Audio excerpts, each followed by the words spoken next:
إن الحمد لله نحمده ونستعينه ونستغفره ونعوذ بالله من شرور أنفسنا وسيئات أعمالنا من يهده الله فلا مضل له ومن يضلل فلا هادي له وأشهد أن لا إله إلا الله وحده لا شريك له وأشهد أن محمدًا عبده ورسوله صلى الله عليه وسلم أما بعد فإن أصدق الحديث كتاب الله وخير الهدي هدي محمد صلى الله عليه وسلم وشر الأمور محدثاتها وكل محدثة بدعة وكل بدعة ضلالة وكل ضلالة في النار أما بعد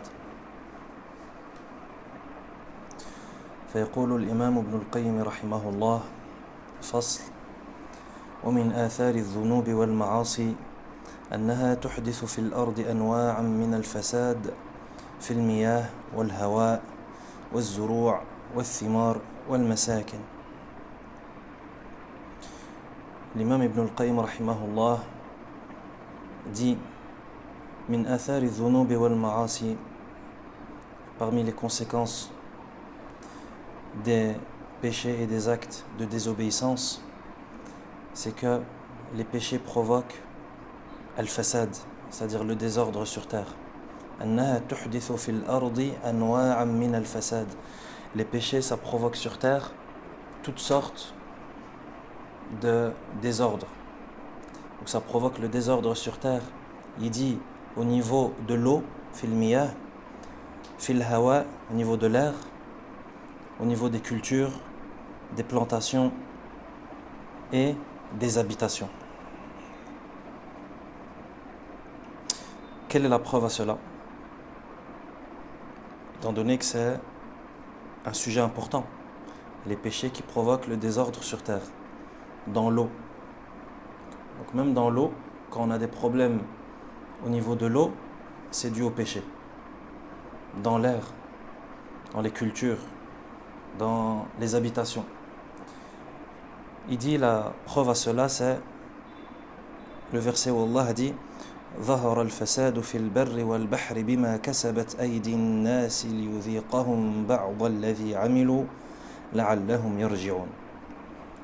La preuve à cela, c'est le verset 41 de Sourate Ar-Rum. Les Romains ou les Byzantins, dans lequel, le verset dans lequel le Très-Haut dit, dans une traduction des sens, le désordre est apparu sur terre et en mer à cause de ce que les gens ont commis, afin qu'Allah leur fasse goûter une partie de ce qu'ils ont fait et pour qu'ils reviennent. Donc le verset dit de manière explicite que al-fasad, le désordre, ظهر الفساد في البر والبحر, le désordre est apparu sur terre et en mer à cause de ce que les gens ont commis, afin qu'Allah leur fasse goûter une partie de ce qu'ils ont fait, de ce qu'ils ont commis, et لعلهم يرجعون, afin qu'ils reviennent. قال مجاهد إذا ولي الظالم سعى بالظلم والفساد فيحبس الله بذلك القطر فيهلك الحرث والنسل والله لا يحب الفساد. ثم قرأ ظهر الفساد في البر والبحر بما كسبت أيدي الناس الآية. ثم قال أما والله ما هو بحركم هذا ولكن كل قرية على ماء جار فهو بحر. Mujahid rahimahullah, il dit en commentaire de ce verset, du verset 41 de Sourate Ar-Rum, il dit إذا ولي الظالم سعى بالظلم والفساد. Donc Mujahid, qui est une des références dans le tafsir du Coran, dit lorsque le pouvoir est confié à l'injuste, il répand l'injustice et le désordre. Et ainsi, Allah retient la pluie. فَيَحْبِسُ اللَّهُ بِذَلِكَ الْقَطْرِ.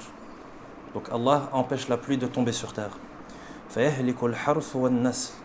Et donc les cultures et le bétail périssent.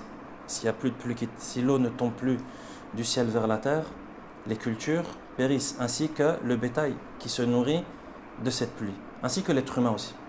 Ainsi que l'être humain. Wallahu la yuhibbul fasad. Et Allah n'aime pas le désordre. Et après avoir dit cela, Mujahid, rahimahullah, il lit le verset ظهر الفساد في البر والبحر بما كسبت أيدي الناس. C'est-à-dire qu'il est le verset 41 de Sourate Ar-Rum, que le désordre est apparu sur terre et en mer à cause de ce que les gens ont commis. ثم قال, et ensuite il dit أما والله ما هو بحركم هذا ولكن كل قرية على ماء جار فهو بحر. Ensuite il dit, en interprétation du verset, il dit par Allah, je jure par Allah, cela ne désigne pas la mer que vous connaissez. C'est-à-dire la mer qui est voulue dans le verset, ظهر الفساد في البر والبحر, le désordre est apparu sur terre et en mer. Il dit, c'est pas la mer à laquelle vous pensez, mais il dit, c'est toute ville qui est située près d'un cours d'eau. Il dit, c'est ça la mer. Donc Mujahid il nous dit que l'interprétation de la mer dans le verset, ظهر الفساد في البر والبحر, la mer, c'est quoi? C'est pas la mer, l'océan, mais c'est toute ville, toute cité qui est située à proximité d'un cours d'eau. Ça s'appelle la mer. وقال عكرمة ظهر الفساد في البر والبحر أما إني لا أقول بحركم هذا ولكن كل قرية على ماء. On a également Ikrima rahimahullah, qui est aussi une référence dans le tafsir, qui dit ظهر الفساد في البر والبحر. Donc en reprenant le verset, le désordre est apparu sur terre et en mer. Il dit, je ne vous dis pas qu'il s'agit de la mer que vous connaissez, mais cela désigne toute ville située près d'un cours d'eau. وقال قتادة أما البر فأهل العمود وأما البحر فأهل القرى والريف. Et on a Qatada rahimahullah, qui est également une grande référence dans le tafsir, qui dit أما البر فأهل العمود. Donc la terre qui est citée dans le verset, ظهر الفساد في البر والبحر, البر, la terre. Qatada rahimahullah, il dit que la terre c'est أهل العمود. Donc littéralement les gens du pilier. Qu'est-ce qu'il veut dire par les gens du pilier? Ou bien par les gens du pylône? C'est-à-dire les gens des tentes. Étant donné que les tentes, on a besoin d'un bâton, d'un pilier pour les faire tenir. Donc en fait, ce qu'il veut dire, c'est les bédouins ou bien les gens qui vivent dans les déserts, qui vivent dans les tentes. Il dit c'est ça la terre. وَأَمَّا الْبَحْرُ فَأَهْلُ الْقُرَى وَالرِّيفِ.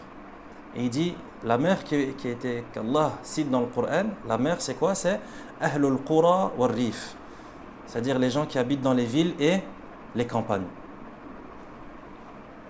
Donc la terre c'est les gens qui habitent dans les déserts, et Al-Bahr, la mer, c'est ceux qui vivent dans les villes et les campagnes.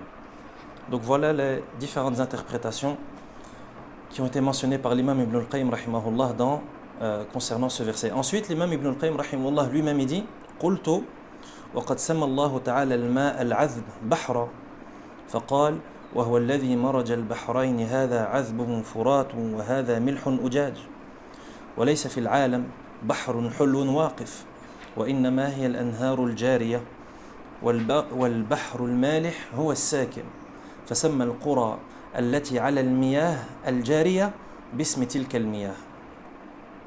Ensuite l'imam Ibn al-Qayyim rahimahullah, il dit toujours en commentaire de ce verset, il dit qu'Allah Azza wa Jal dans le Coran, il nomme l'eau douce, il l'appelle mer.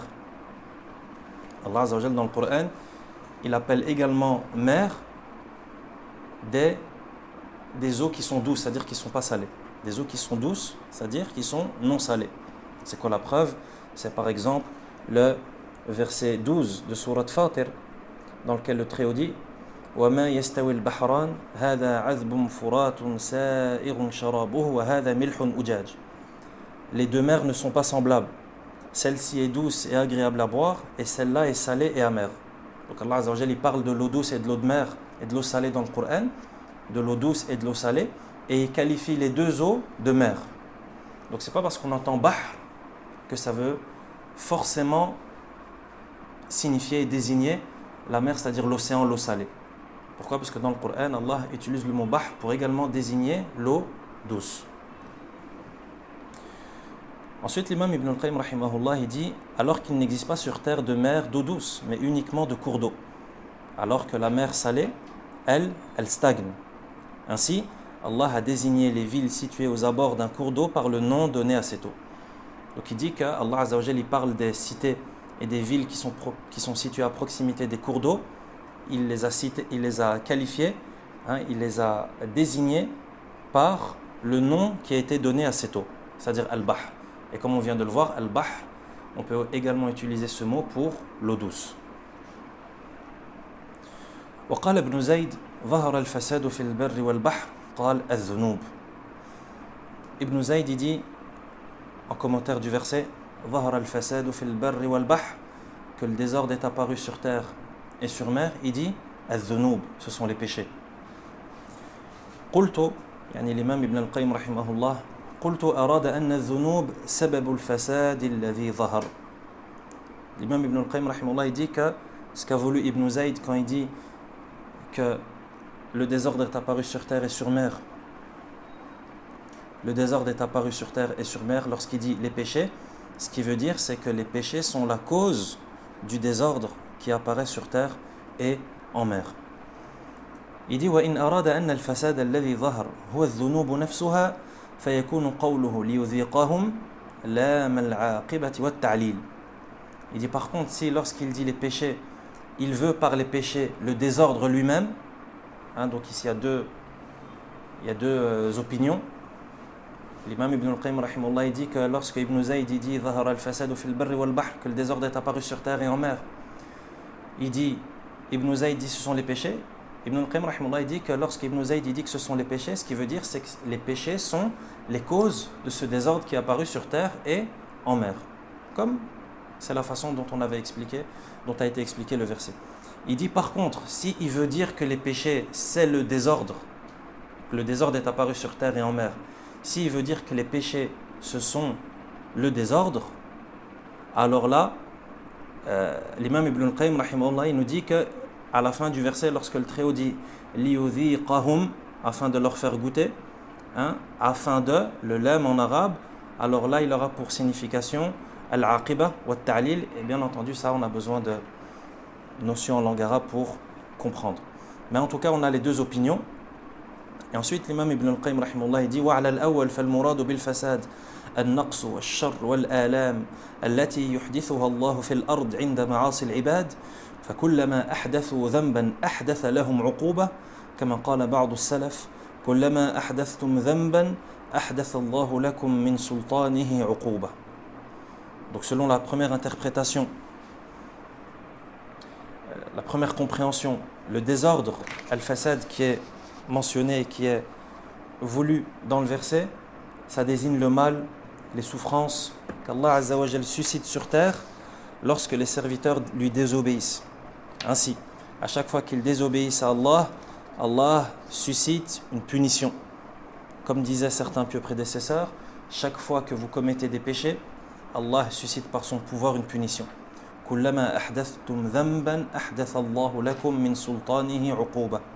À chaque fois que vous commettez un péché, Allah suscite par son pouvoir une punition. Ensuite il continue, il dit والظاهر والله أعلم أن الفساد المراد به الذنوب وموجباتها.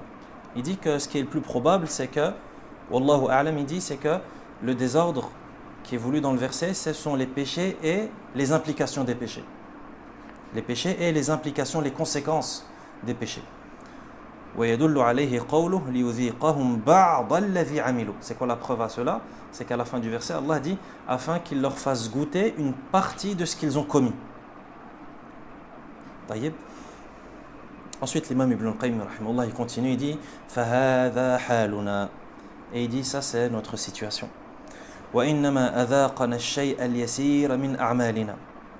Il dit en réalité Allah Azza wa Jal, lorsqu'il nous punit, lorsqu'il nous châtie à cause des péchés qu'on commet, en réalité, il dit أذاقنا الشيء اليسير من أعمالنا.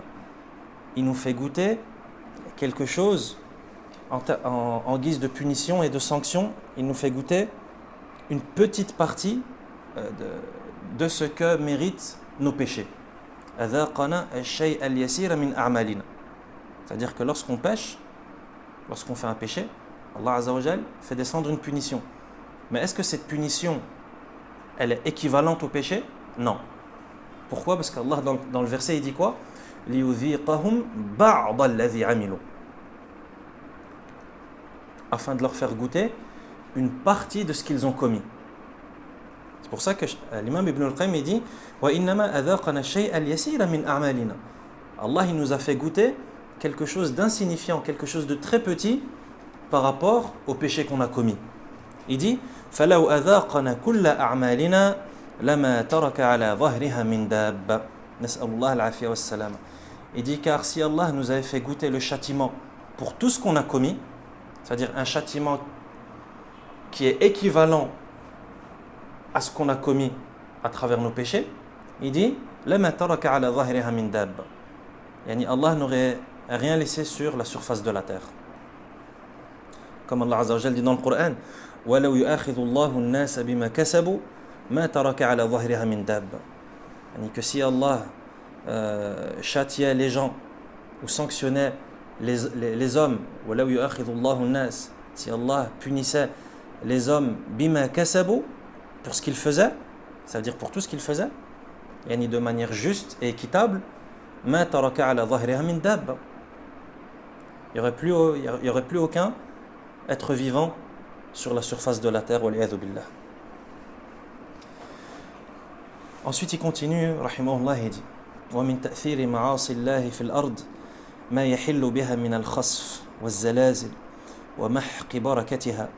وقد مر رسول الله صلى الله عليه وسلم على ديار ثمود فمنعهم من دخول ديارهم إلا وهم باكون ومن شرب مياههم ومن الاستقاء من آبارهم حتى أمر أن يعلف العجين الذي عجن بمائهم للنواضح لتأثير شؤم المعصية في الماء. Ensuite l'imam Ibn al-Qayyim rahimahullah continue et dit que min ta'thiri ma'asi Allah fil ard, parmi les conséquences néfastes des actes de désobéissance sur terre, il dit ma yahillu biha min al-khasf, c'est-à-dire tout ce qui a lieu sur terre comme khasf. Al-khasf, ce sont les effondrements, lorsqu'il y a des affaissements de terrain par exemple, ou bien la terre s'enfonce. Waz-zalazil, ou encore les tremblements de terre. Wa mahqi barakatiha, ou encore la perte ou l'anéantissement de la baraka, c'est-à-dire qu'il n'y a plus de baraka. Tout ça c'est aussi dû au péché. Une des preuves à cela, c'est que le prophète sallallahu alayhi wa sallam, un jour il est passé à proximité de Diyar ou Thamoud, c'est-à-dire les demeures, les logements, là où habitait le peuple de Thamoud, ou bien Madain Salih. Et le prophète sallallahu alayhi wa sallam a interdit aux compagnons فَمَنَعَهُمْ مِنْ دُخُولِ دِيَارِهِمْ إِلَّا وَهُمْ بَاكُونَ, c'est-à-dire il a interdit aux compagnons de passer par les vestiges du peuple de Thamoud qui se trouve dans la péninsule arabique. Le prophète sallallahu alayhi wa sallam a interdit aux compagnons de passer à proximité, de passer par là, إِلَّا وَهُمْ بَاكُونَ, sauf en pleurant. وَمِنْ شُرْبِ مِيَاهِهِمْ, ainsi qu'il leur a interdit de boire de l'eau qui se trouve là-bas. وَمِنَ الْإِسْتِقَاءِ مِنْ آبَارِهِمْ, et il leur a également interdit de puiser l'eau des puits qui se trouvent là-bas, dans cette région, dans cet endroit. حَتَّى أَمَرَ أَنْ يُعْلَفَ الْعَجِينُ الَّذِي عُجِنَ بِمَائِهِمْ لِلنَّوَاضِحِ, et il a même ordonné de donner aux chameaux la pâte qui a été pétrie pour faire du pain par exemple, la pâte qui a été pétrie avec l'eau qui a été puisée là-bas. Donc il leur a interdit de boire de l'eau de là-bas, de puiser l'eau des puits qui se trouvent là-bas, et l'eau qui a été utilisée même pour la pâte, pour faire la pâte de pain, il a dit quoi? Sallallahu alayhi wa sallam, il leur a ordonné de donner cette pâte de pain lin-nawadih, c'est-à-dire aux chameaux. Pourquoi? لِتَأْثِيرِ شُؤْمِ الْمَعْصِيَةِ فِي الْمَاءِ. Pourquoi? Car, comme on a vu précédemment et comme l'a expliqué l'imam Ibn al-Qayyim rahimahullah précédemment, c'est que les péchés, ils comportent en eux une malédiction. Et cette malédiction qui se trouve dans les péchés, ça se répand et ça touche ce qui se trouve autour d'elle. C'est comme une maladie par exemple. Une maladie, lorsqu'elle, par exemple, elle touche un foyer, elle devient contagieuse. C'est pareil avec les péchés. Lorsque quelqu'un commet des péchés, le châtiment tombe sur lui, mais ce péché qu'il a commis comporte une malédiction qui peut même toucher ce qui est autour de lui. Comme ici. On voit que les péchés, ils ont même contaminé de leur malédiction l'eau. Le prophète sallallahu alayhi wa sallam, il a interdit de boire de cette eau. Pourquoi? Parce que les péchés qu'ont commis le peuple de Thamoud, et leur désobéissance à Allah subhanahu wa ta'ala et leur mécréance a fait que même ce qui se trouvait autour d'eux a été touché par la malédiction de leurs péchés. Pas boire de leur eau, pas puiser l'eau qui se trouve dans les puits, dans leurs puits, même l'eau qui a été utilisée pour pétrir la pâte pour faire du pain, non, c'est pas bon, on donne ça aux animaux, etc. etc. Tout ça, ça vient mettre en évidence la malédiction qui se trouve dans les péchés.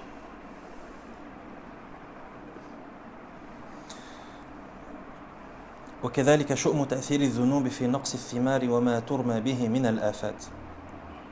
Donc il dit tout cela c'est en raison de l'effet néfaste des péchés sur l'eau, de même que sur les récoltes et d'autres choses encore. Ensuite il continue, il dit rahimahullah وقد ذكر الإمام أحمد في مسنده في ضمن حديث قال وجدت في خزائن بني أمية حنطة والحبة بقدر نواة التمر وهي في صرة مكتوب عليها هذا كان ينبت في زمن العدل.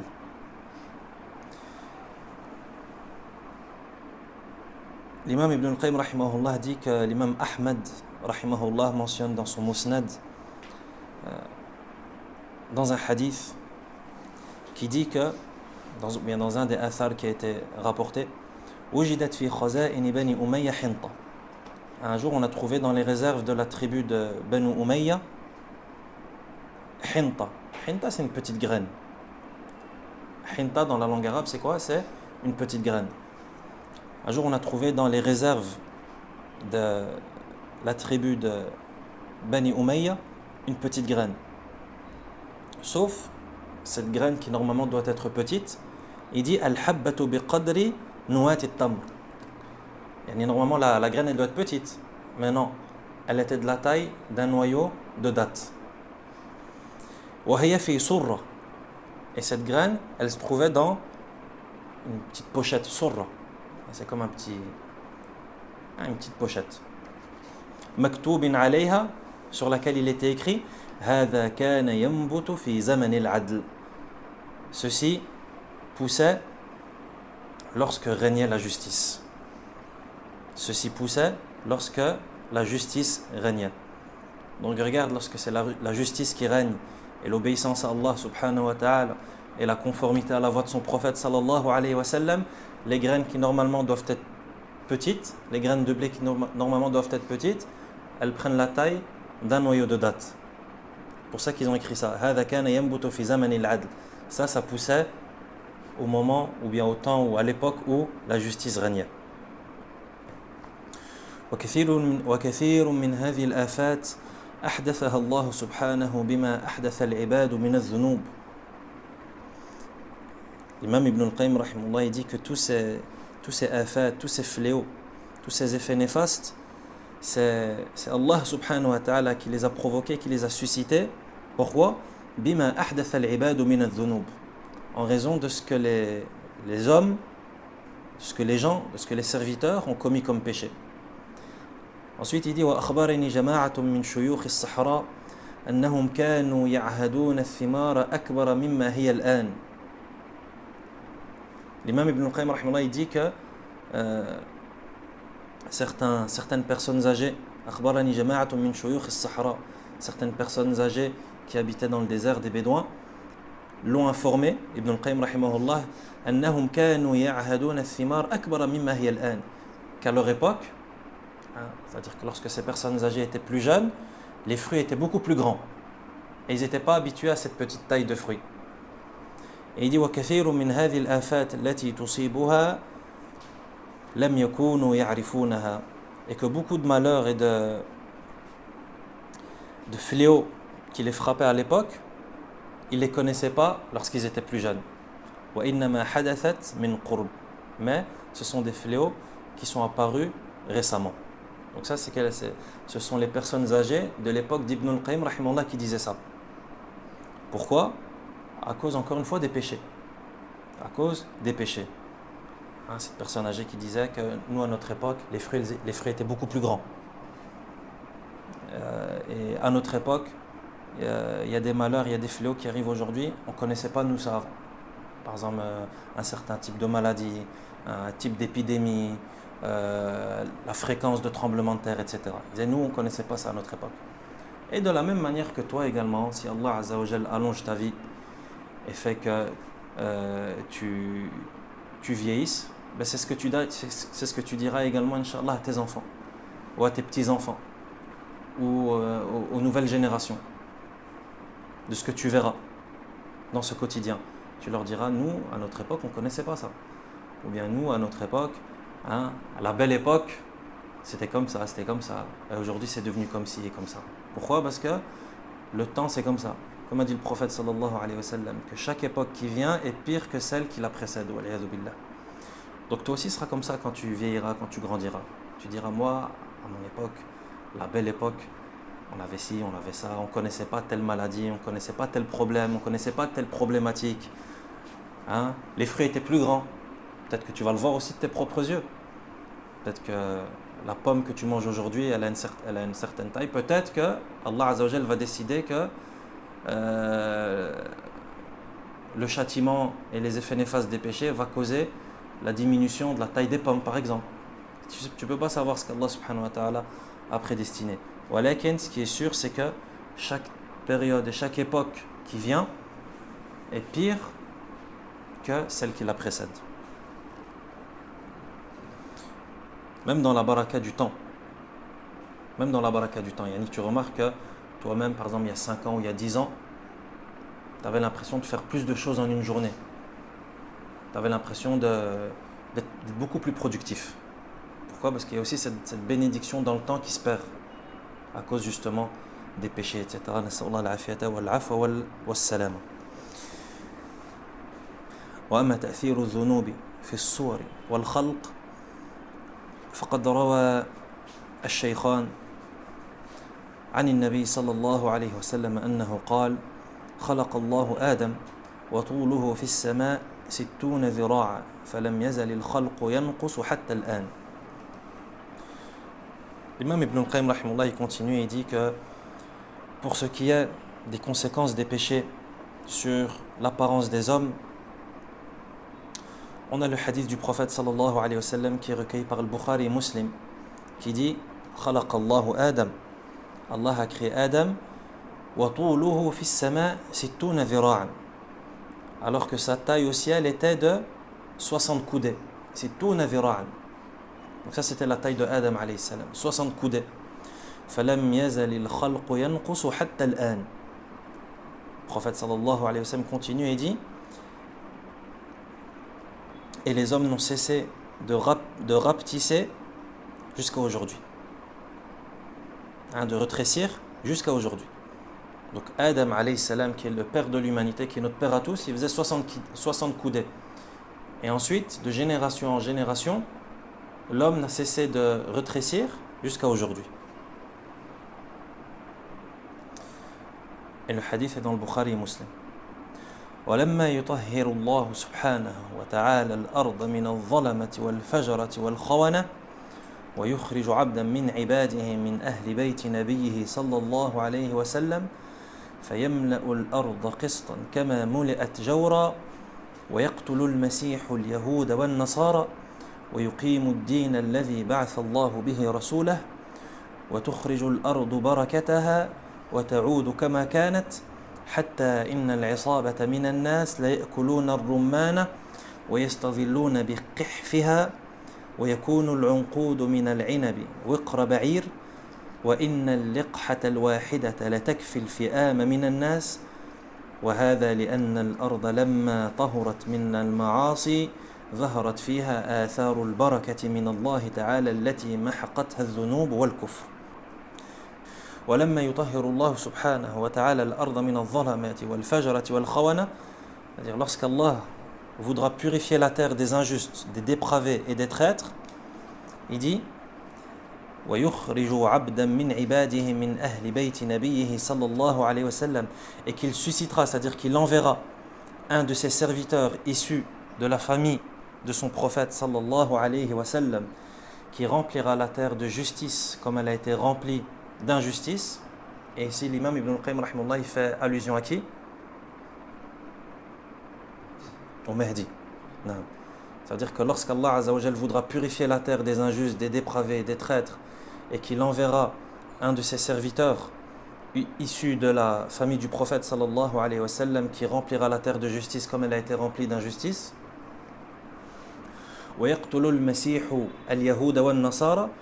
Et lorsque Al-Masih, c'est-à-dire Isa et Jésus alayhi salam, le Messie, tuera les Juifs et les chrétiens, et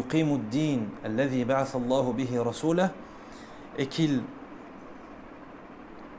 établira la religion avec laquelle Allah a envoyé son messager sallallahu alayhi wa sallam, c'est-à-dire que même Isa alayhi salam, lorsqu'il descendra à la fin des temps, il se conformera à la religion de Muhammad sallallahu alayhi wa sallam. Il ne vient pas avec une nouvelle législation. Au contraire, il va suivre la législation de Muhammad sallallahu alayhi wa sallam.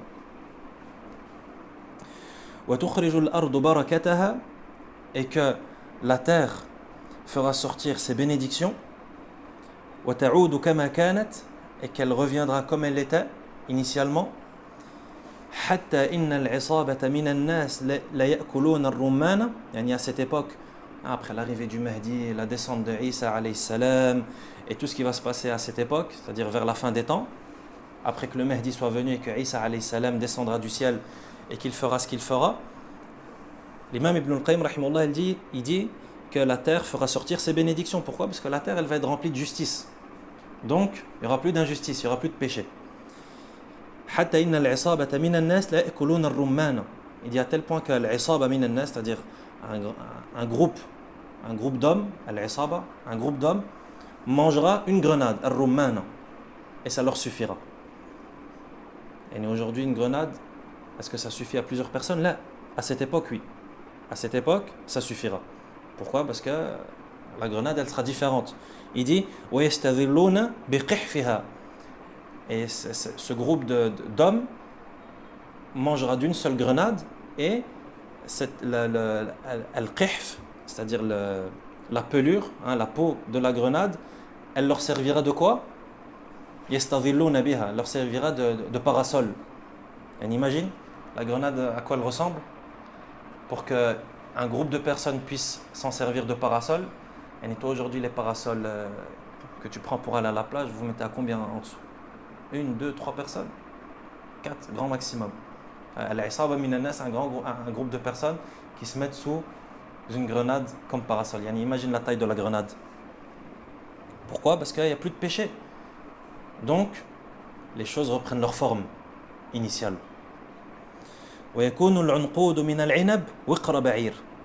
Il dit, et une grappe de raisin aura la taille de quoi? Wiqra ba'ir. Il aura la taille de ce que porte un chameau sur son dos. Il y a une charge de chameau. Imagine la grappe de raisin. Il dit et une jeune chamelle, un liqha, c'est une petite chamelle, elle suffira à un très grand nombre de personnes. Et bien entendu, tout ça, c'est pas Ibn al-Qayyim rahimahullah qui le dit, tout ça c'est tiré de hadith qui se trouve dans Muslim. Il dit rahimahullah وهذا لأن الأرض لما طهرت من المعاصي ظهرت فيها آثار البركة من الله تعالى التي محقتها الذنوب والكفر. Il dit la raison à cela, c'est que الأرض لما طهرت من المعاصي, la terre après qu'elle a été purifiée des actes de désobéissance, ظهرت فيها آثار البركة.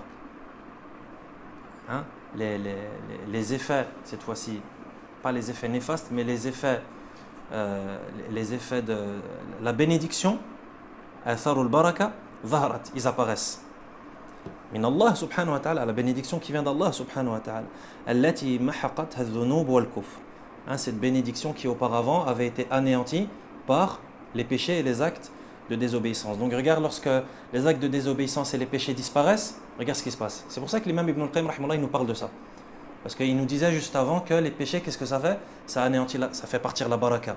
Ça fait rétrécir les gens En se basant sur les hadiths, bien entendu. Ça fait rétrécir les gens, ça fait rétrécir les fruits et les légumes, ça cause du désordre dans l'eau, ça cause du désordre dans les cultures, ça cause du désordre dans les habitations, etc. Après, il vient avec un hadith qui prouve le contraire de cela. C'est que les actes d'obéissance à Allah subhanahu wa ta'ala et la conformité à l'ordre d'Allah, ça va provoquer et ça va être la cause du contraire, c'est-à-dire de la bénédiction, hein, et que les gens ils se contentent d'une grenade. Ils peuvent manger, ils peuvent se mettre autour d'une grenade. Ils s'ombragent, ils se servent de la pelure d'une grenade comme parasol. فنسأل الله عز وجل أن يعفو عنا وأن يحفظنا من شؤم المعصية. Ensuite il continue, il dit ولا ريب أن العقوبات التي أنزلها الله في الأرض بقيت آثارها سارية في الأرض تطلب ما يشاكلها من الذنوب التي هي آثار تلك الجرائم التي عذبت بها الأمم. فهذه الآثار في الأرض من آثار تلك العقوبات كما أن هذه المعاصي من آثار تلك الجرائم. فتناسبت حكمة الله وحكمه الكوني أولا وآخرا. وكان العظيم من العقوبة للعظيم من الجناية والأخف للأخف. وهكذا يحكم سبحانه بين خلقه في دار البرزخ ودار الجزاء. L'imam Ibn al-Qayyim rahimahullah il dit nul doute que les conséquences des châtiments qu'Allah a fait descendre persistent sur terre. Que les conséquences des châtiments qu'Allah a fait descendre persistent sur terre, cherchant des péchés semblables qui sont les conséquences de ces crimes pour lesquels les communautés ont été châtiées. Et ces conséquences sur terre comptent parmi les conséquences des châtiments, de la même manière que ces péchés sont les conséquences de ces crimes. Ainsi, la sagesse d'Allah et sa loi universelle ont été en conformité au début comme à la fin. Le grand châtiment frappait pour le grand crime et le châtiment moindre pour le crime moindre, le crime qui est moindre. C'est-à-dire au plus le crime et le péché commis sera grand, au plus le châtiment sera grand. Et au plus il sera moindre, au plus le châtiment sera moindre. Et au plus il sera exceptionnel, au plus le châtiment sera exceptionnel. Et ça tu t'en rends compte par exemple parce que tu vois la manière avec laquelle Allah subhanahu wa ta'ala a châtié le peuple de Lot. C'était un châtiment exceptionnel. Les cités qui se font envoler dans le ciel et qui se font retourner et qui suivies d'une pluie de pierres, etc. etc. C'est un châtiment exceptionnel. Pourquoi? Parce que ce qu'a fait le peuple de Lot, c'était également exceptionnel. أتأتون الفاحشة ما سبقكم بها من أحد من العالمين ما سبقكم بها أحد من العالمين.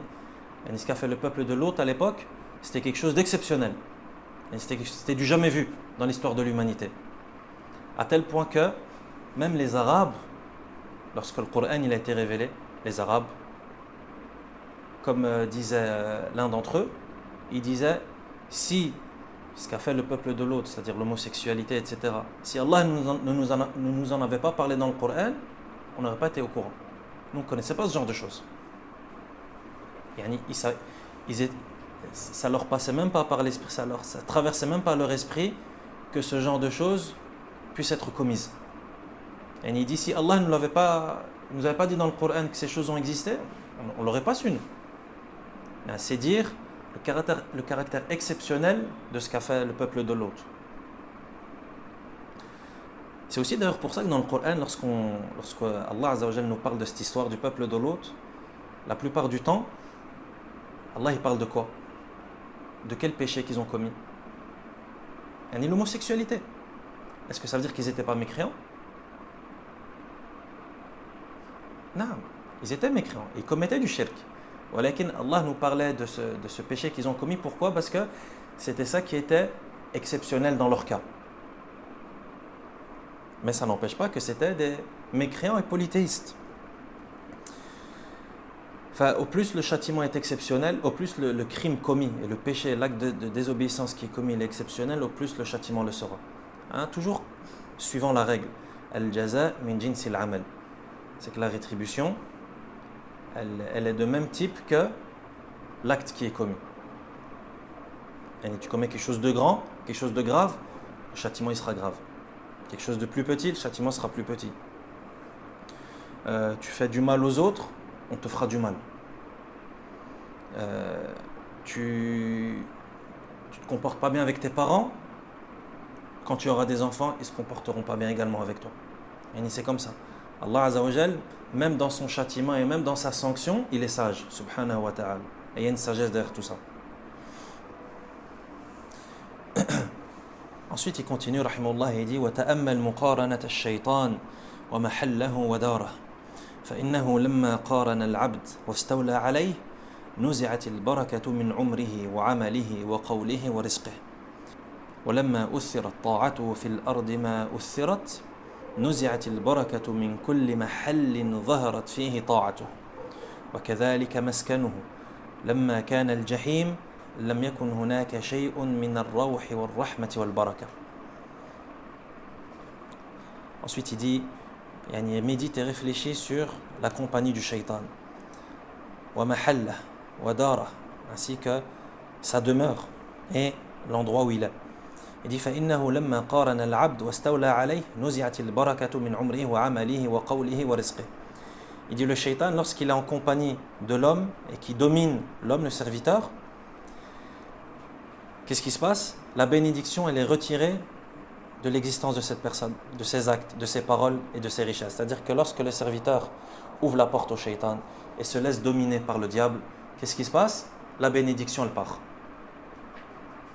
De tout. De sa vie, de sa pratique, de ses paroles, de son rizq, etc.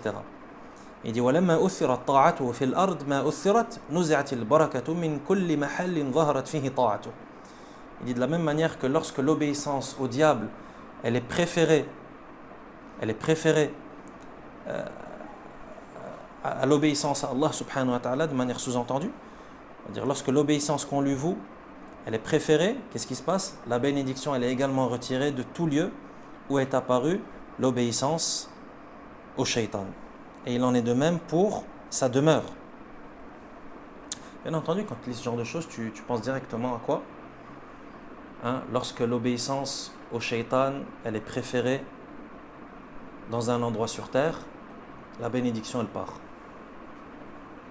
Et après, tu t'étonnes de gens qui te disent que un pays qui n'est pas musulman est plus musulman qu'un pays musulman. Comment est-ce qu'il pourrait être plus musulman?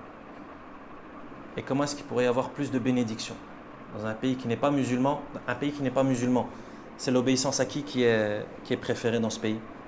L'obéissance à Allah ou bien l'obéissance au diable? L'obéissance au diable. Donc la bénédiction, elle part. Comment est-ce qu'il pourrait y avoir plus de bénédictions dans un pays où c'est l'obéissance au diable qui prime? Et c'est l'obéissance au diable qui fait autorité.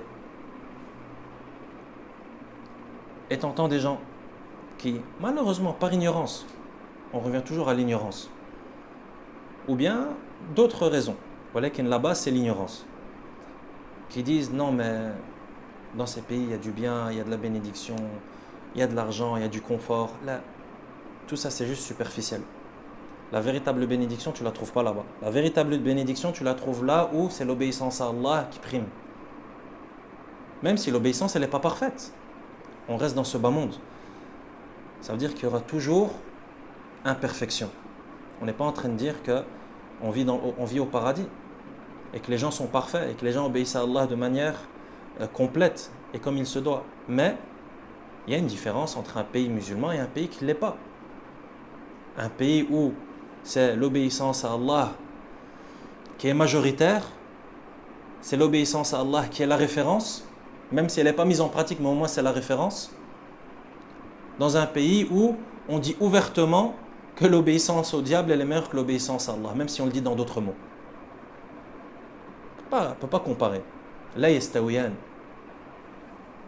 Comme on vient de le voir dans le verset, est-ce que l'eau douce elle est comparable à l'eau salée?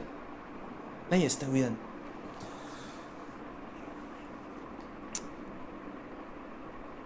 C'est pour ça que l'imam Ibn al-Qayyim rahimahullah il dit ça وَلَمَّا أُثِّرَتْ طَاعَتُهُ فِي الْأَرْضِ مَا أُثِّرَتْ نُزِعَتِ الْبَرَكَةُ مِنْ كُلِّ مَحَلٍّ ظَهَرَتْ فِيهِ طَاعَتُهُ.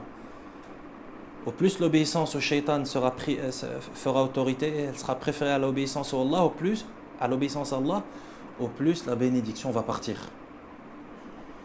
وكذلك مسكنه لما كان الجحيم لم يكن هناك شيء من الروح والرحمة والبركة.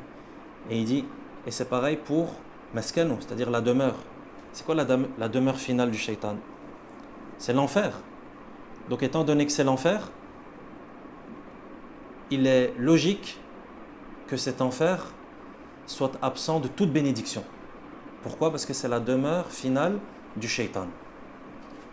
Donc il est logique que cet enfer, il dit Lam yakun hunaka shay'un min ar-rawh. Dans cet enfer, il n'y a rien de rawh. Ar-rawh, c'est la miséricorde, la bonté, le délice. Wal-rahma, la miséricorde, wal-baraka, et la bénédiction. Et voilà donc pour cet effet néfaste qui a été expliqué et détaillé par l'imam Ibn al-Qayyim rahimahullah ta'ala. Nas'al Allah subhanahu wa ta'ala an ya'asimana min athari wa an yahfadana min athari al-ma'asi wa al-dhunub wa an yu'izzana wa an yukrimana bi ta'atih wa an la yudhillana wa an la yuhinana bi ma'siyatih innahu ala kulli shay'in qadir wa sallallahu wa sallam ala nabiyyina Muhammadin wa ala alihi wa ashabihi ajma'in.